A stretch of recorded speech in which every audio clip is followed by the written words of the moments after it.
Welcome to my online SN Pharma online classes. Today I am going to discuss about oral hypoglycemic drug. Here, first one classification is sulfonylurea. Example of the drugs are glimepiride, glyburide, glipizide. Here, first of all, we know the basic things of this beta cells. We know beta cells which is present in the pancreas. It is responsible for releasing of insulin. When there is a excessive glucose, at that time these beta cells is stimulated and release of insulin. How it happens? See, when the glucose level in the blood is high, what happen?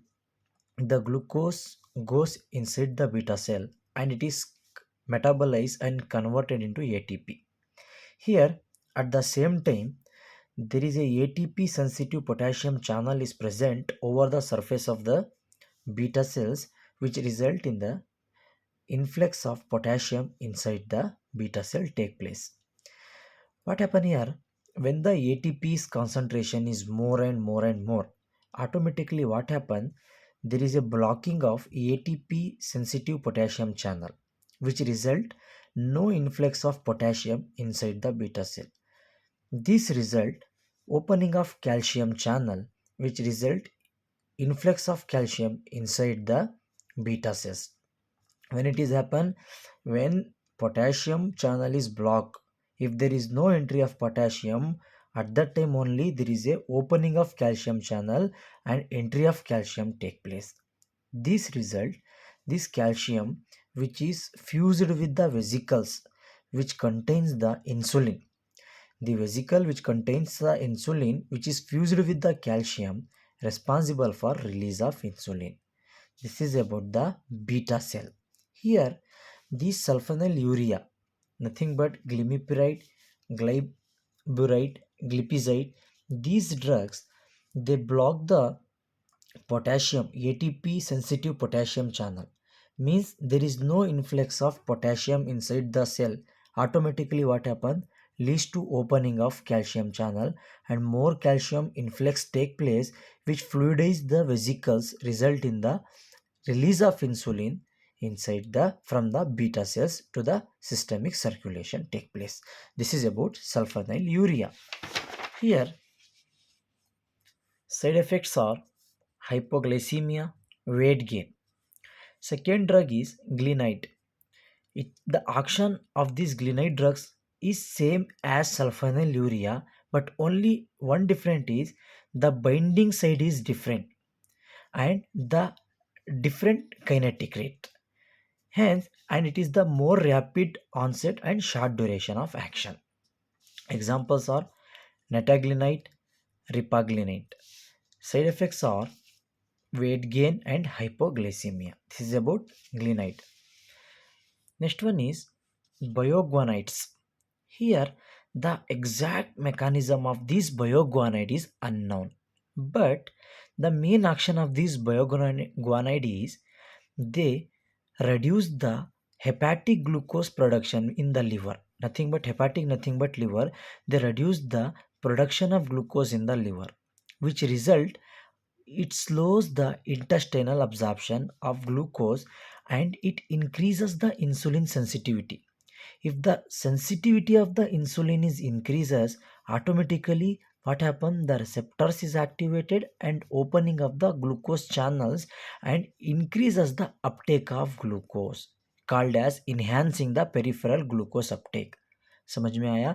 If increases the glucose sensitivity, automatically enhancing the peripheral glucose uptake. Examples are metformin. Next, side effects are nausea, vomiting, diarrhea, loss of appetite and weight loss. Next is sodium glucose co-transporter 2 inhibitors. First of all, we know the what is this sodium glucose co-transporter. Here, this sodium glucose co-transporter, it is mainly present in the kidney at the region of PCT. The main action is the glucose, 90% of the glucose is reuptake back to the bloodstream from the kidney take place through this sodium glucose co-transporter only. The drugs we are using here, they block this sodium glucose co-transporter, means there is no reuptake of glucose from the kidney to the systemic circulation, means the glucose will not reabsorb and sodium also will not reabsorb automatically in the urine. More glucose and sodium take place.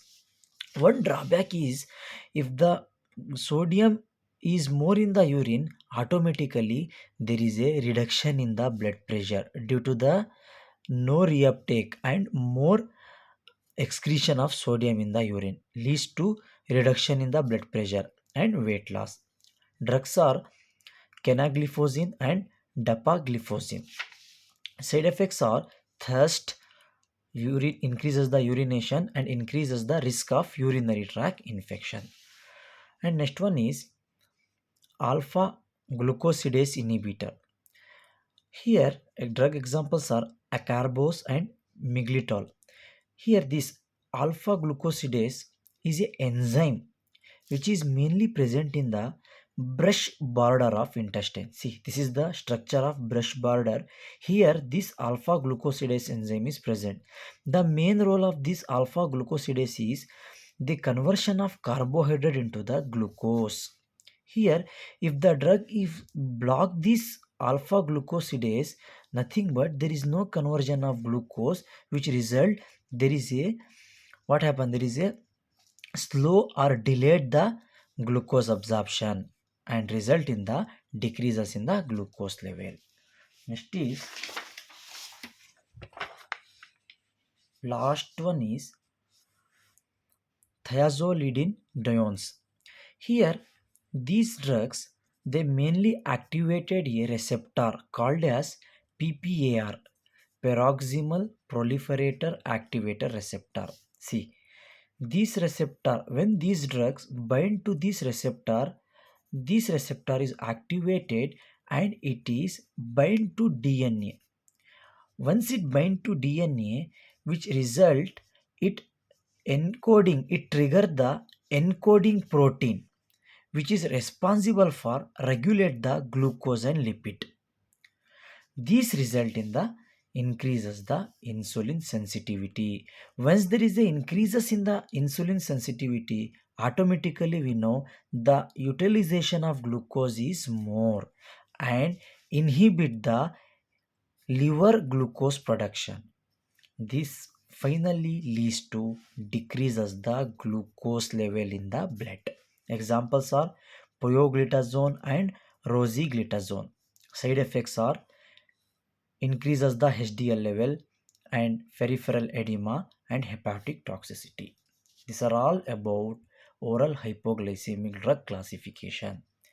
Thank you for watching my video.